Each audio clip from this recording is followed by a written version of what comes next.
New information tonight about a body found in the chimney of an abandoned cabin in Woodland Park. Construction crews found the remains of Joshua Maddux in the chimney as they were preparing to demolish it. I am relieved that we finally are able to give him a proper burial, and because that's what he deserves. Woodland Park, Colorado. A quiet mountain town where life moves slowly beneath the shade of tall pines and winding dirt roads.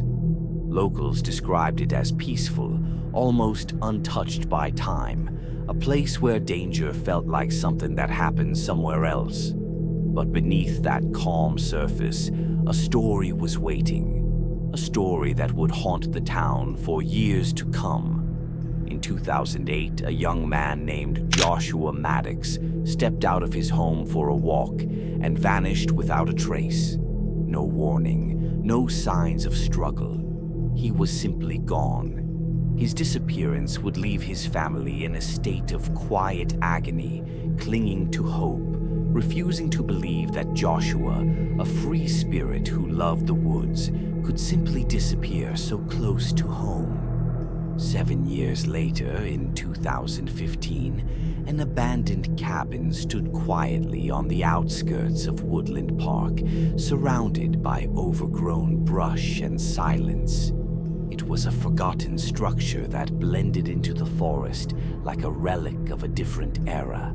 Demolition crews stepped inside, prepared to tear it down and erase what was left of it. But what they found would turn a missing persons case into one of the most chilling unsolved mysteries in modern true crime. Inside the chimney of that cabin, they discovered human remains.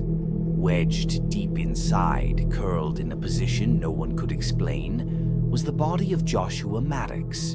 And with that discovery came questions, dark, unsettling questions that still have no clear answer to this day.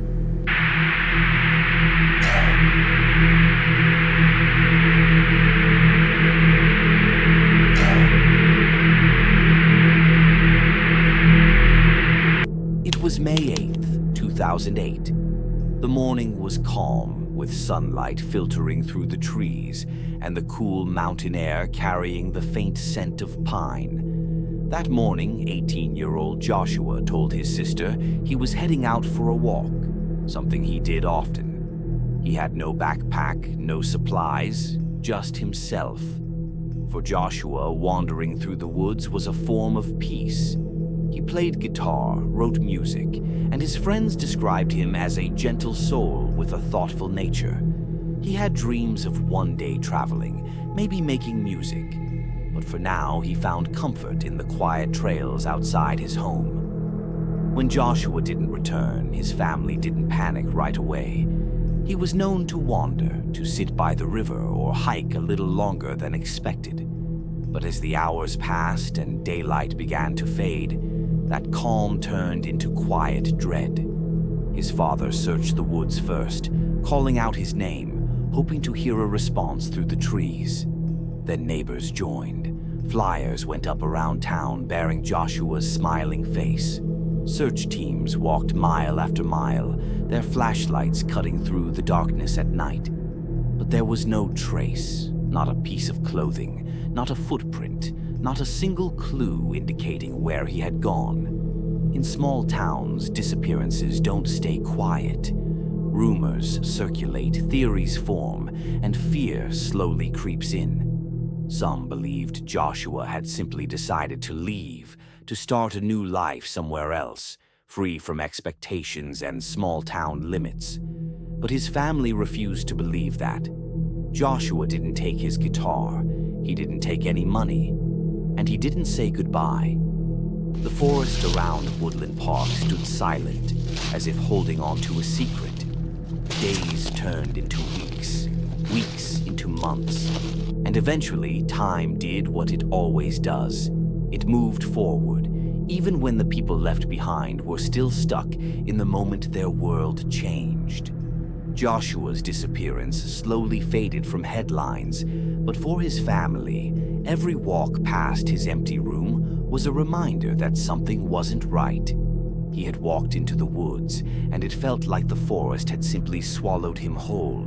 7 years later, in August 2015, a local builder named Chuck Murphy returned to a property he owned just a few miles from Joshua's home. It was an old log cabin that had once been used as a rental, but over time it had fallen into disrepair. Vandals had broken windows, wildlife had made its way inside, and the structure was slowly collapsing under the weight of time.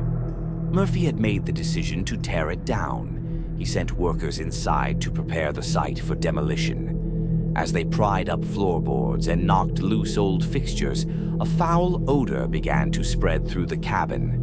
At first, the crew assumed it was an animal that had gotten trapped inside the walls or beneath the floor.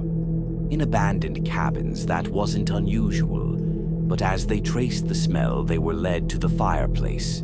Something felt wrong. One of the workers removed a panel, and the moment the bricks were disturbed, the air shifted. That's when they saw it. Bones. Human bones. Curled tightly in a chimney shaft that measured only 11 by 14 inches wide. Too narrow for a person to enter comfortably. Too confined for anyone to position themselves in such a way voluntarily. The remains were lodged just above the fireplace opening, knees pulled toward the chest, arms bent awkwardly. It was a position that felt unnatural, more like someone forced into place rather than someone who had climbed down. There were no shoes on the body. Those were found near the fireplace, neatly placed. And then came the detail that froze everyone who heard it. The clothing on the body appeared to be on backwards. The pants were reversed. The shirt was twisted. It made no sense. Authorities were called immediately, and the cabin, once forgotten, became the center of a forensic mystery that would echo through the town like a specter. When investigators confirmed the identity through dental records, the name hit everyone like a slow, heavy impact. It was Joshua Maddux. The boy who had left for a walk and vanished without a trace had been just a short distance away all this time, hidden inside a chimney of a cabin that had stood silently in the woods, decaying around him. When law enforcement arrived, they walked the perimeter of the cabin, looking for any signs of forced entry, struggle, or clues that could explain how Joshua ended up where he did. But the cabin was sealed. The windows were intact. There were no signs that anyone had recently broken in. The chimney itself was narrow and lined with rough brick, making it nearly impossible to slide down without injury. Investigators noted that anyone entering from the top would have likely torn skin, left traces of hair or fibers, or scraped the walls. But there was almost nothing. No blood, no clear signs of trauma. Just the skeletal remains of a young man, positioned in a way that defied logic. The initial theory from investigators was grim but simple. Joshua had climbed onto the roof, perhaps as a dare or out of curiosity, attempted to enter the cabin through the chimney, got stuck, and died. It was labeled a tragic accident. But as more details emerged, that explanation began to crumble. The chimney had a metal grate installed on top of it back when the cabin was still in use. Locals confirmed it. That grate would have made it impossible for someone to enter from above. And even if somehow it had been removed, how would Joshua have managed to maneuver himself in head first, feet last, then end up in a fetal position facing downward? The scenario didn't line up with the physical reality of the space. His shoes being removed and placed near the fireplace raised more questions. Why would someone take off their shoes before climbing into a chimney? And why were his clothes reversed? Investigators began to consider the possibility that Joshua had been placed there, not by accident, but intentionally. As the forensic team reviewed the remains, they found no signs of blunt force trauma, no bullet wounds, no stab marks. Nothing to clearly indicate murder. But the absence of evidence wasn't the same as evidence of absence. The official cause of death was listed as undetermined. The deeper forensic teams looked, the stranger the case became. It was as if someone had taken time to erase the story from Joshua's body, leaving behind only a position that spoke of confinement and silence. The idea that he might have been alive inside that chimney, conscious and trapped, unable to call for help, lingered like a cold shadow over the investigation. With no clear answers, Woodland Park found itself divided between two unsettling beliefs. Either Joshua had suffered a horrific accident no one could explain, or something far darker had taken place inside that cabin. As news of the discovery spread through the town, old rumors began to surface. People started piecing together fragments of memory, trying to make sense of something senseless. One name kept circulating in hushed conversations: Andy Newell. Andy had been an acquaintance of Joshua's, someone who had spent time with the same friend circles, a familiar face in Woodland Park. But Andy had a reputation. He was known for erratic behavior, for pushing boundaries, for bragging in ways that unsettled people. Some locals recalled hearing Andy once joke about putting someone in a chimney. At the time, it was brushed off as dark humor. After Joshua was found, that comment took on a chilling new meaning. But Andy Newell could not be questioned. He had died before Joshua's body was discovered. Without him, the theory remained nothing more than speculation. No physical evidence tied him to the scene. No eyewitnesses placed him near the cabin. It became one of those stories that floats around small towns, whispered, never confirmed, but held onto by those who needed a villain in a story without one. Then there was another theory. Some believed Joshua had sought shelter in the cabin, climbed down the chimney to escape the cold, and become trapped. But that theory ignored key details: the grate, the backward clothing, the removed shoes, the contorted position.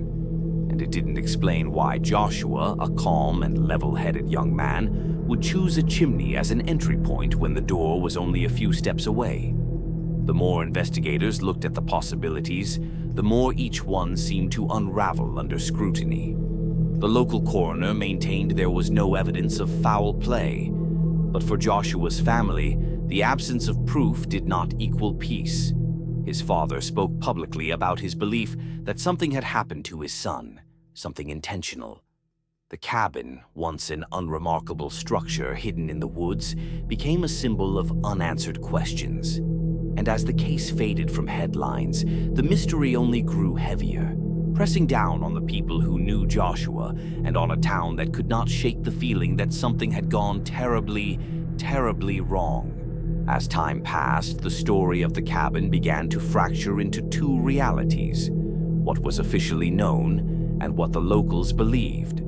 Official records described the cabin as an abandoned structure, a place teenagers once snuck into for late-night gatherings before it was fully sealed. But longtime residents remembered something very specific about it.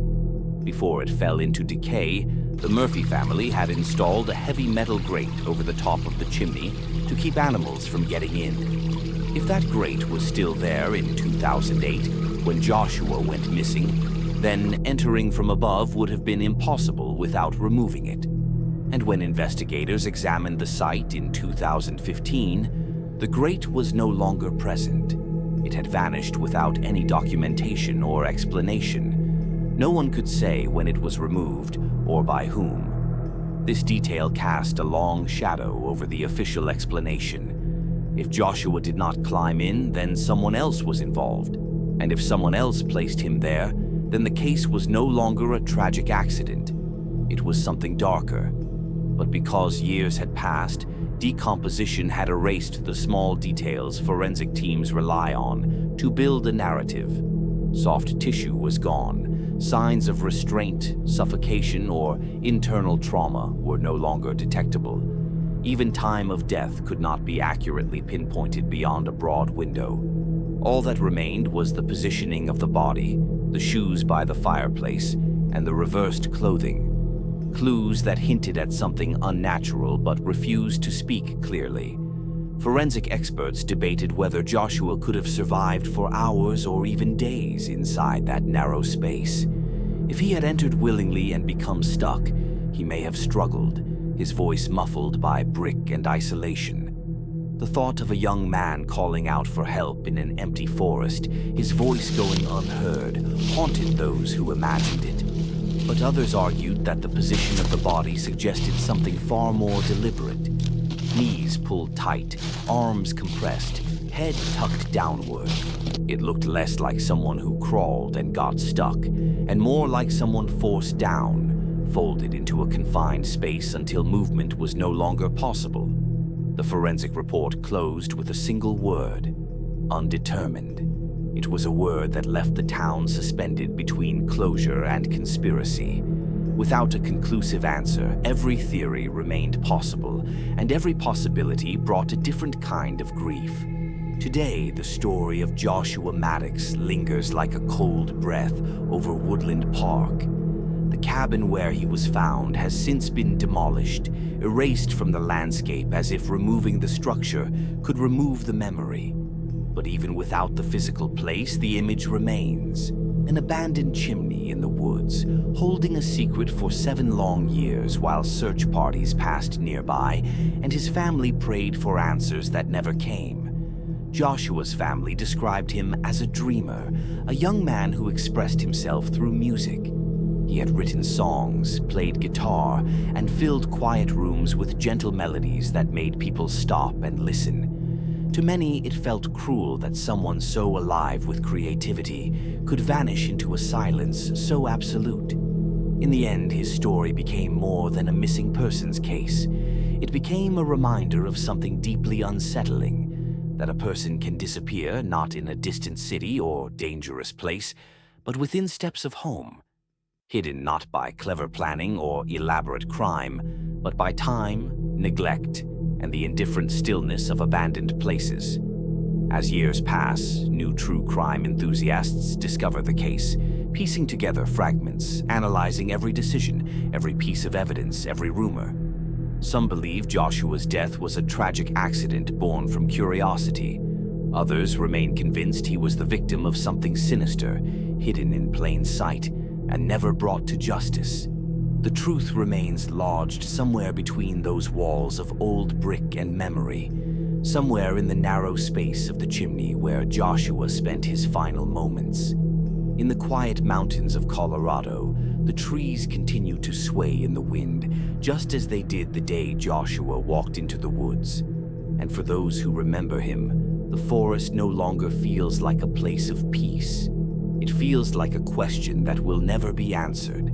Sometimes the most haunting mysteries are not the ones filled with violence or clear evidence of evil. Sometimes the most unsettling stories are the ones where the truth is close enough to touch, but forever just out of reach, like a voice calling from deep inside a chimney, fading into silence before anyone knew it was there.